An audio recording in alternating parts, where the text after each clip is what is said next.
Bismillahirrahmanirrahim. Assalamualaikum warahmatullahi wabarakatuh. Waalaikumsalam warahmatullahi wabarakatuh. Alhamdulillahillazi ja'ala ramadana bisawmi litaqwa. Asyhadu an la ilaha illallah wahdahu la syarika lah. Wa asyhadu anna Muhammadan abduhu wa rasuluh.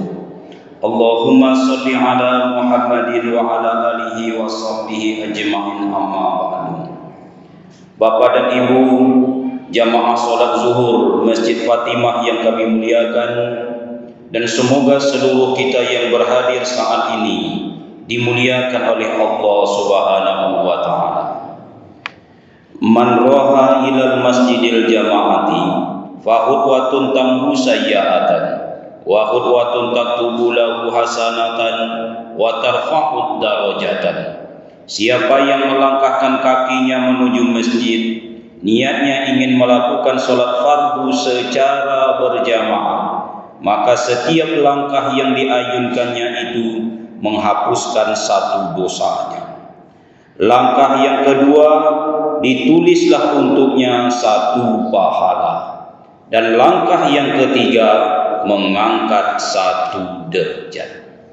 Makin banyak langkah yang kita ayunkan menuju masjid, niatnya ingin melakukan solat fardu secara berjamaah, maka makin berguguran dosa-dosa kita, makin banyak pahala kita, dan insya Allah makin tinggi derajat kita di sisi Allah Subhanahu wa ta'ala. Mudah-mudahan itulah yang Bapak Ibu dapatkan tak kala mau melangkahkan kaki setiap menuju masjid. Takkan disia-siakan Allah. Duduk sejenak dalam majelis ilmu takkan disia-siakan. Man salaka tariqan yaltamisu fihi ilman sahalallahu lahu tariqan ilal jannah. Siapa yang menyempatkan dirinya menempuh sebuah jalan, yang di jalan itu ia mendapatkan pengetahuan, Allah berjanji memudahkan bagi orang itu jalannya menuju surga. Cuman masalahnya jalan menuju surga itu sekarang belum nampak. Surga itu belum nampak. Besok ditampakkan Allah, baru awak supaya dimudahkan jalan. Terlambat sudah dah itu, Pak. Sekarang belum nampak. Kalau sudah nampak, barulah awak nak dimudahkan jalan. Nah, cara cepat dan tepat supaya dapat mudah jalan menuju surga, sabarlah sejenak duduk dalam majelis ilmu. Wa tawasau bil haq wa tawasau bis sabar. Yang mengantarkan kita kepada keuntungan inilah duduk sejenak dalam majelis ilmu. Satu majelis yang dicari dan dirindukan oleh para malaikat. Kaum muslimin yang berbahagia, tanpa terasa sebentar dan sesaat lagi, hanya berhitung hari saja, kita akan kedatangan tamu yang luar biasa. Orang mukmin itu wajib memuliakan tamu yang datang ke rumahnya, siapapun tamu itu. Sebab Rasul mengajarkan, man kana yu'minu billah wal yaumil akhir falyukrim dhaifahu. Siapa yang mengaku beriman kepada Allah dan hari kemudian, hendaklah ia memuliakan tamu, siapapun tamu tersebut. Sebentar lagi rumah orang beriman pun akan kedatangan tamu. Siapa tamu tersebut? Satu, tamu ini namanya ada dalam Al-Quran. Jadi tak sembarang tamu. Syahrul Ramadan. Surat Al-Baqarah surat kedua ayat yang ke-185 disebut Syahrul Ramadan. Satu-satunya nama bulan yang disebut Syahrul Ramadan. Rabiul Awal tak awak temukan nama. Hanya Allah sebut as-sanatu isna asyara syahran minha arba'atun hurum. Di dalam setahun ada 12 bulan, di antaranya 4 bulan yang mulia. Tapi mana dari 1 sampai terakhir tak disebut. Ramadan disebut, Pak. Syahrul Ramadan. Makanya kalau kita buka lembaran Al-Quran yang mulia lalu kita temukan nama, baik itu nama manusia, nama hewan, nama tumbuhan, nama tempat, nama peristiwa atau kejadian, ada dia di dalam Al-Quran. Ini tidak sembarang nama. Kita temukan Luqmanul Hakim, ini tidak sembarang manusia. Kita temukan Zulqarnain, tidak sembarang manusia. Kita temukan Fir'aun, tak sembarang manusia. Kita temukan Abu Lahab, tak sembarang manusia. Kelebihan itu ada baiknya, ada buruknya. Fir'aun ini luar biasa jahatnya Pak, sampai mengangkat diri sebagai Tuhan. Nah, begitu pula dengan nama hewan, nama tumbuhan. Nah, Ramadan ada dalam Al-Quran. Syahrul Ramadan, bulan Ramadan. Ia merupakan sayyidus suhur, penghulu dari segala bulan. Yang kedua, tamu yang bakalan datang ke rumah kita ini, unzila fihil Quran. Padanya lah dipilih oleh Allah untuk turunnya Al-Quran buat pertama kalinya. Kita kan sering mendengarkan berita bahwa si A meletakkan batu pertama pembangunan masjid, si B meletakkan batu pertama di dalam pembangunan musola, pembangunan sekolah, jembatan. Ini kira-kira yang meletakkan batu pertama ini orang biasa atau luar biasa? Orang yang diistimewakan. Mungkin dia wali kota, gubernur, dan lain sebagainya. Sembarang-sembarang orang tidak bisa dong Pak. Makanya saya sudah bertahun-tahun tak pernah meletakkan batu pertama. Batu nomor sekian pernah, kalau batu pertama tak pernah Pak. Tak ada dipercayakan. Dipersilakan Pak Ustadz meletakkan batu pertama membangun ini, tak ada dong Pak. Sampai hari ini. Mungkin bapak-bapak ini ada, saya tidak ada. Ini tak sembarang. Begitulah Allah memilih Ramadan, tak sembarang dong Pak. Sebab Al-Quran itu kalamullah yang mulia tuh. Tengok tuh tulisan, la yamassuhu illal mutahharun. Jangan kalian coba sentuh kecuali dalam keadaan bersih. Itu nyentuhnya baru tuh Pak. Membacanya jangan sembarang baca. Tidak sama dengan baca Quran. Tidak sembarang baca. Meletakkannya tidak sembarang tempat. Membawanya tidak sembarang bawa. Dekatkan ke dada. Jangan begini, apalagi sebelah kiri. Al-Quran ini kan kalamullah yang mulia, datang dari zat yang maha mulia, Allah subhanahu wa ta'ala, yang menjemput dan mengantar malaikat paling mulia. Penghulu para malaikat itu Jibril alaihi salam. Malaikat itu sangat banyak, 70.000 malaikat setiap hari solat di Masjid Baitul Ma'mur. Yang menjadi pemimpin Jibril alaihi salam, yang menerima Rasul paling mulia Mustafa iwal mursalin, penghulu dari segala yang diutus. Nabi 24.000, Rasul 25 orang. Yang menjadi pimpinan Nabi awak ni lah Pak.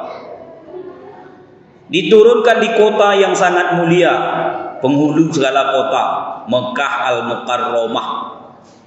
Dua kota yang takkan dimasuki oleh Dajjal, yaitu Mekah dan Madinah. Inilah dia Mekah.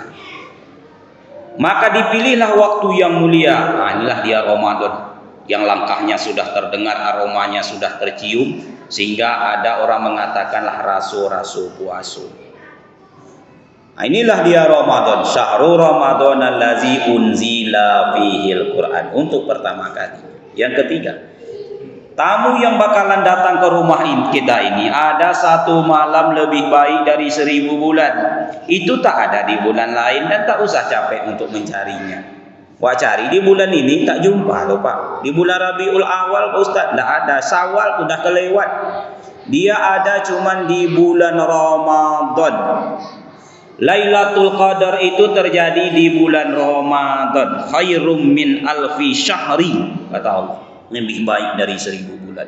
Kalau dibagi dengan tahun, itu jumlahnya 83 tahun 3 bulan lebih. Jaminan seumur hidup Pak. Umur umat Muhammad antara 60 sampai 70. Taruhlah awak meninggal umur 70 Pak, masih ada bonus 13 tahun 3 bulan. Kenapa begitu mahal dihargai oleh Allah dalam ayat ini? Karena daya beli kita tak pula sampai ke sana. Dari mana ketahuan daya beliau tak sampai ke sana? Karena Rasul mengatakan Lailatul Qadar itu terjadi 10 malam yang akhir pada malam ganjil khusus. Malam ke-21, ke-23, ke-25, ke-27 dan ke-29. Seharusnya awak makin rajin. Termasuk saya yang menyampaikan ini kenyataannya. Nah, Rasul dan sahabat mengencangkan ikat pinggangnya bukan berarti mengikatnya kuat-kuat, sakit Pak. Dalam arti mengurangi makan. Orang kalau kurang makan tentu kurang tidur, ringan badan untuk ibadah.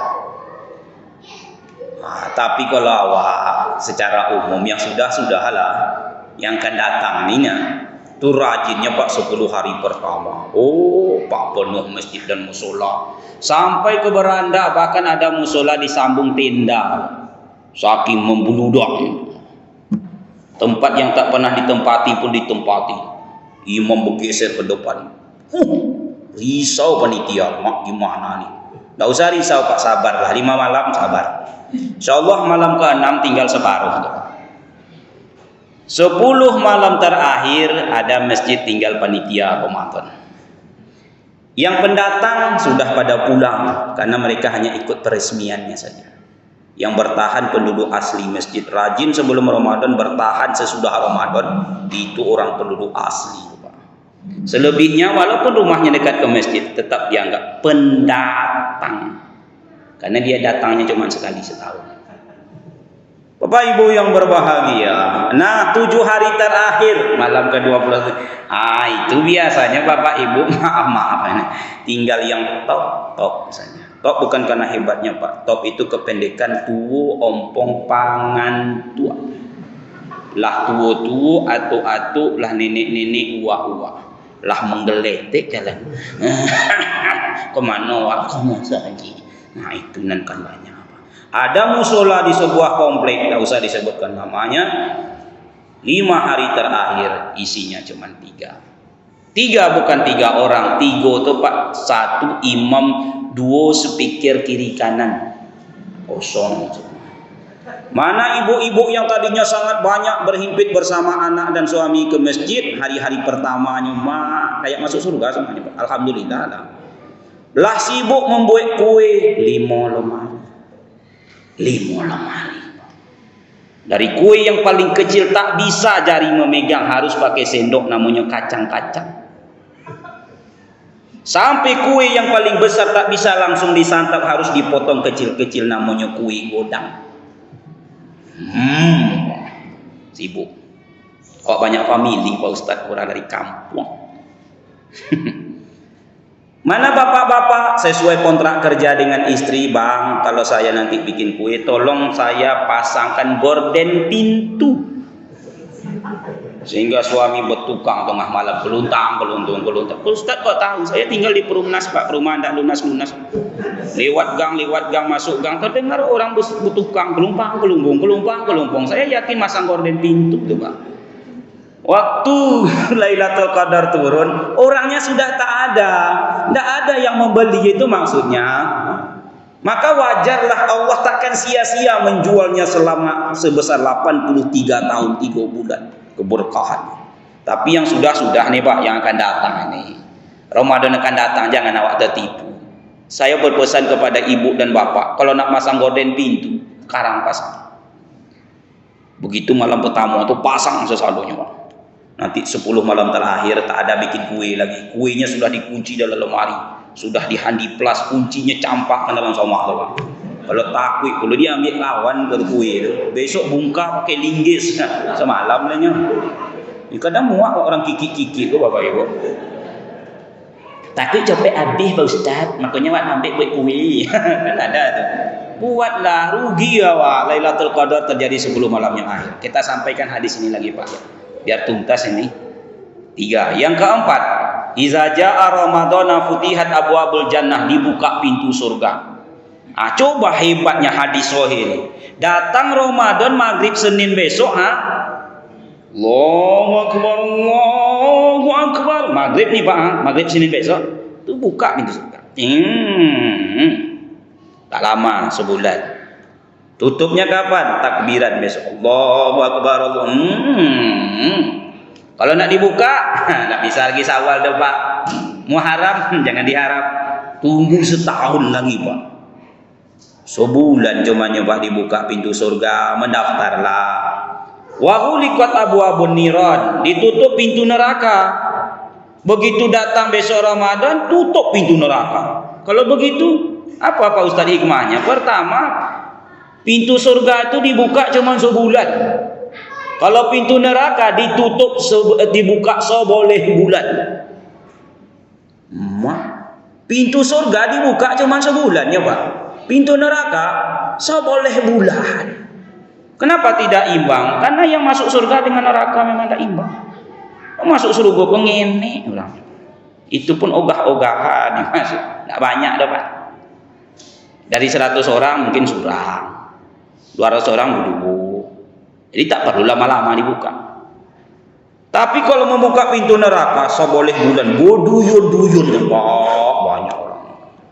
Nah, Bapak Ibu yang berbahagia, maka hati-hatilah pembukaannya ini sebentar. Janganlah sampai masuk neraka. Kalau bisa masuk surga, itu masalahnya. Kaum muslimin yang berbahagia, jangankan lagi masuk surga, masuk neraka. Husnul khotimah dengan su'ul khotimah saja tak banyak, Pak. Yang husnul khotimah la ilaha illallah ini tak banyak, Pak. Ini ringan ya, la ilaha illallah. Tak perlu bibir, tak perlu geraham. Pegang, la ilaha illallah, la ilaha illallah, la ilaha illallah. Untuk bilang papa mama saja. Kalau tidak lepas bibir tidak selesai. Coba sebut papa. Bilang mama. Lepaskan papa. Begitu mudahnya la ilaha illallah itu. Tapi tidak sembarang orang. Saya lama kerja di rumah sakit dulu Pak. Setiap hari nengok orang sakaratul maut, apnu namanya. Ustaz segera ke ruang ICU. Ini ada pasien yang sedang apnu. Bisa diucapkan la ilaha illallah bagi yang mengajarnya Pak. Lakinu mautakum la ilaha illallah. Tapi yang mendengarkan ini tak banyak yang bisa. Bahkan ulama mengatakan seseorang berakhir dengan yang dibiasakan. Karena Pak tu biasa menyebut nama-nama hewan, nama itu nanti berakhir. Ada pasien menyebut nama kambing, kucing, cacing, kapindiang, panjang. Karena memang dia biasa menyebut itu. Hati-hati membiasakan sesuatu. Apatah lagi kalau masuk surga. Nah, yang terakhir, wasufidat sayatin, dibelenggu dirantai setan-setan. Tuh hebatnya kalam Rasulullah. Rasulullah itu hadis itu jawami al-kalim, Pak. Singkat tapi padat isi. Rasul sebut buka pintu surga, tutup pintu neraka. Yang mempengaruhi awak untuk tidak masuk surga, mendorong awak masuk neraka, setan gelapa. Makanya dibelenggu. Kurang apa sayang Allah nih.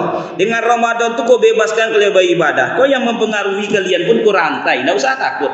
Kalian tuh keluar-keluar malam, tidak usah takut. Insya Allah tidak akan jumpa kuntilanak, sundel bolong, penunggu batang beringin dan duduk di batu nisan yang dijumpai oleh Dul Sumbang malam Jumat itu. Malam Jumat Kliwon, aku lewat dekat kuburan, jumpa dengan seorang perempuan duduk santai di batu nisan, rambut panjang botak atasnya, gigi runcing hitam warnanya, mata merah bagaikan bara, bodi ramping bolong tengahnya. Umpamanya tidak akan jumpa tuh Pak di bulan Ramadan, tidak usah takut lagi Pak. Dia dirantai itu. Nah, jadi secara umum iblis setan itu dirantai secara umum. Ada yang mengatakan dedengkotnya saja. Ada juga yang menafsirkan yang puasa lah yang merantainya. Yang tidak puasa tidak juga. Yang jelas berkurang kejahatan setan pada bulan Ramadan tersebut. Mudah-mudahan Bapak Ibu yang berbahagia kita bisa memaksimalkannya. Tekatkanlah di hati, jadikanlah Ramadan ini Ramadan terbaik dalam kehidupan. Jangan-jangan Ramadan terakhir.